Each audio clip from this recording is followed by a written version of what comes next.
On est allé voir quelqu'un qui vous connaît bien, qui vous suit depuis toujours. Ouais, c'est une femme qui travaille à France Bleu. Elle est critique musicale. Elle a pour nom Élodie Suigo. Alors, elle sait tout de vous. Mais c'est incroyable. Et c'est intéressant parce qu'elle vous décrypte et puis elle vous pose une question surtout à la fin.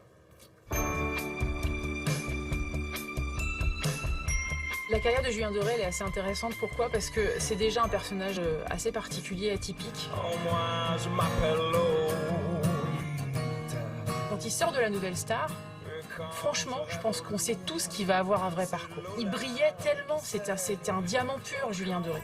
J'ai dépassé les limites aisément, facilement. Ensuite, il s'attaque quand même à ses albums. Il sort un premier album qui s'appelle Ersatz. C'est quand même assez gonflé, où il fait un petit clin d'œil à Gainsbourg. Ensuite, il s'attaque à un autre album qui s'appelle Bichon. On se dit, mais jusqu'où il va aller?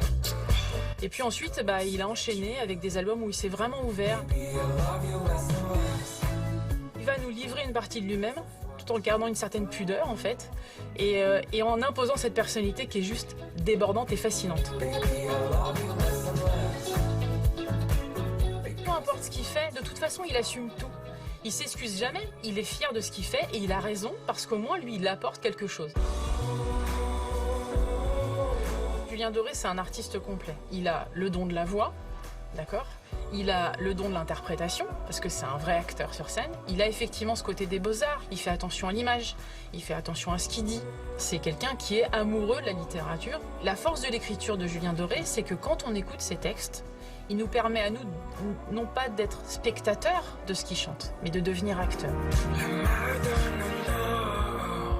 Dans la chanson française, il occupe une place quand même très très conséquente aujourd'hui, quoi. En fait, c'est le digne héritier de Gainsbourg, de Bachung, de gens qu'on aime. De temps en temps, quand il rentre en transe, il nous rappelle Brel aussi un peu. Je crois qu'il est inclassable, c'est un électron libre. Moi, je suis incapable de vous dire ce qui va se passer sur l'album d'après. Ça se trouve, il va nous faire un album de thrash metal ou de rap, on n'en sait rien. Moi, la seule chose qui m'a dérangée sur cet album, Julien, je te le dis, yeux dans les yeux, c'est cette petite voix que tu as, ce petit truc comme ça. Et je pense que t'as pas besoin de ça. T'es suffisamment sexy, t'as suffisamment déjà ce truc de sensualité, etc. Je voudrais juste savoir pourquoi tu t'es amusé avec cette voix-là. Est-ce qu'il y a un sens à ça? Est-ce qu'il y a un sens artistique? Voilà, j'attends juste ta réponse. Bon, merci beaucoup à elle. Alors maintenant, il faut répondre. C'est vrai qu'il y a une voix souvent un peu langoureuse, travaillée un peu différemment. C'est volontaire ou quoi? Mais non. Pas du tout. Bon. Ça m'amuse beaucoup ce rapport, ces questions sur le souffle dans ma voix. Évidemment que ma voix chantée est différente de ma voix parlée. Mais quand je chante, je ne me pose pas vraiment cette question-là. Ce que je peux, aujourd'hui, parce que le disque existe, et que j'ai peut-être pris un peu de distance avec ces chansons.